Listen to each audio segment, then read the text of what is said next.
The night was supposed to be predictable. Tuesday evenings in the studio usually followed a script, even when the cameras broadcast live to millions.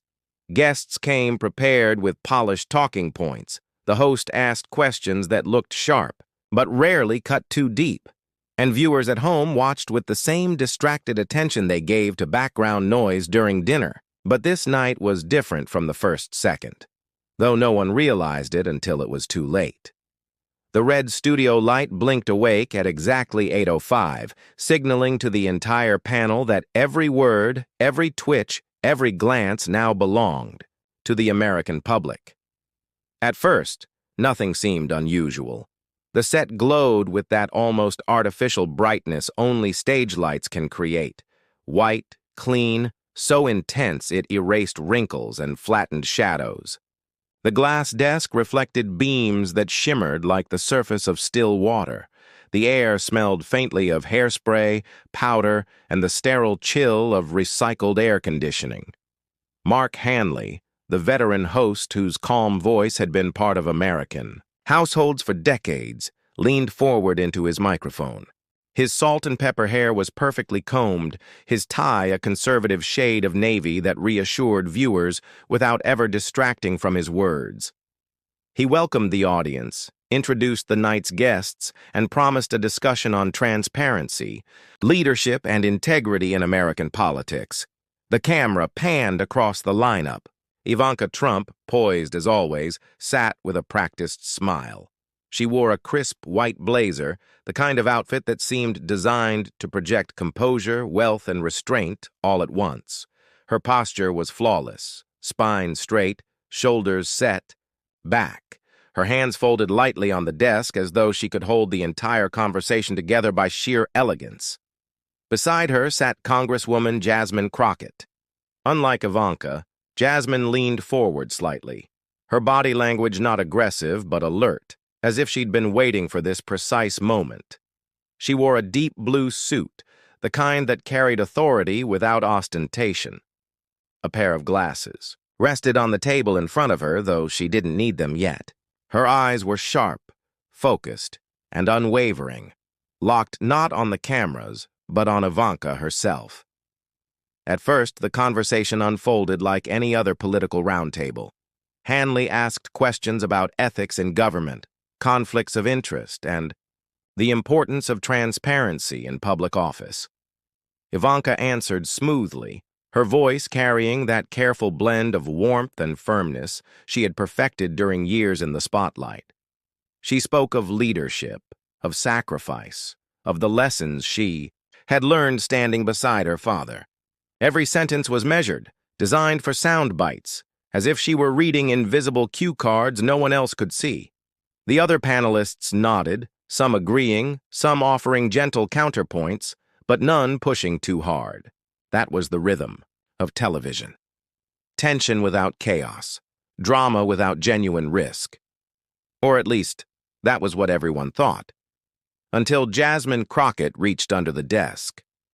The gesture was small, almost imperceptible.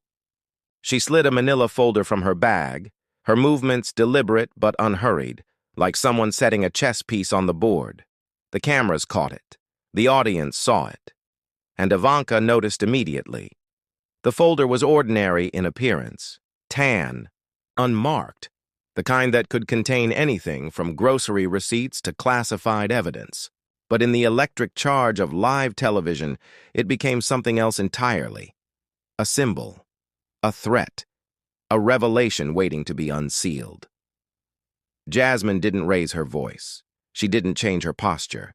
She simply placed the folder on the table, tapped it once with her fingertips, and then slid it across the smooth glass surface until it stopped just inches from Ivanka's hands.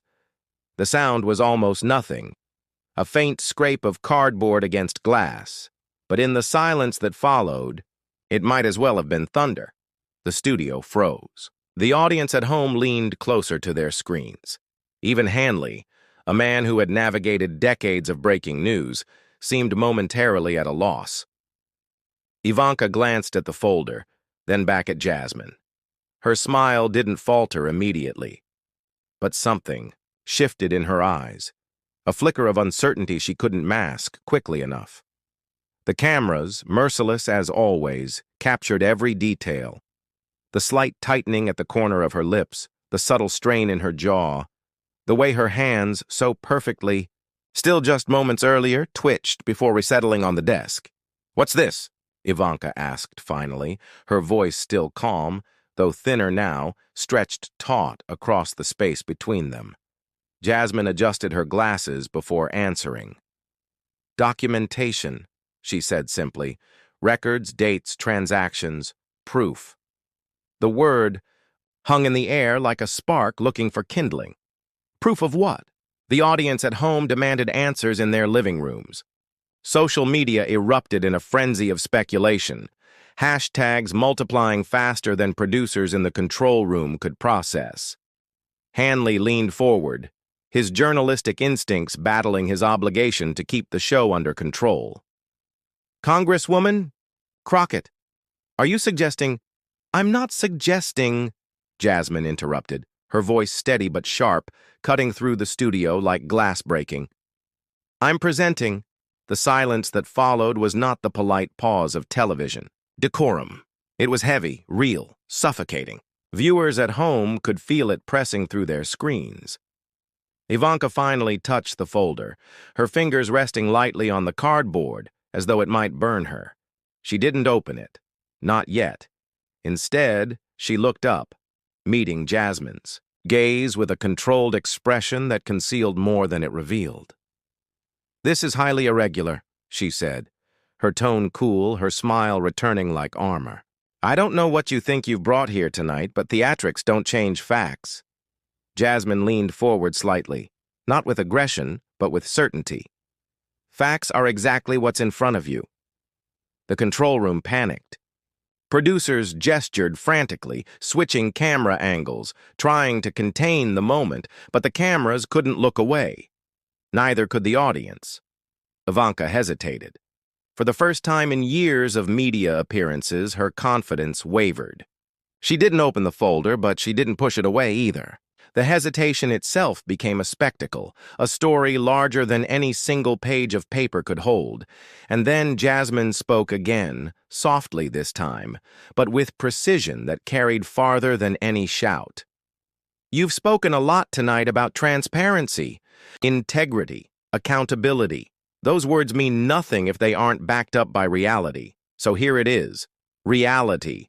The studio erupted, not in noise, but in energy. The kind of energy that hums under the skin, that makes every hair stand on end. It was the energy of history, bending, live, unscripted, irreversible. What happened after would be dissected for days, weeks, months. Analysts would freeze frame the exact second Ivanka's eyes darted to the folder. Commentators would argue about Jasmine's tactics, about whether it was fair, whether it was too much, or whether it was the boldest act of political honesty in years. But in that moment, none of those debates mattered. What mattered was that a line had been crossed. Not recklessly, not impulsively, but deliberately. A line between performance and truth, between talking points and evidence, between what people were told and what they could now see for themselves. Ivanka's lips parted, as though she might speak, but no words came. For perhaps the first time, in her polished public career, she looked unprepared, vulnerable, human, and Jasmine Crockett simply sat back, her expression calm, her hands folded neatly before her, the folder no longer in her possession, but still entirely in her control. The cameras stayed hot, the lights stayed bright, and the nation watched, breathless, as the story began to rewrite itself in real time.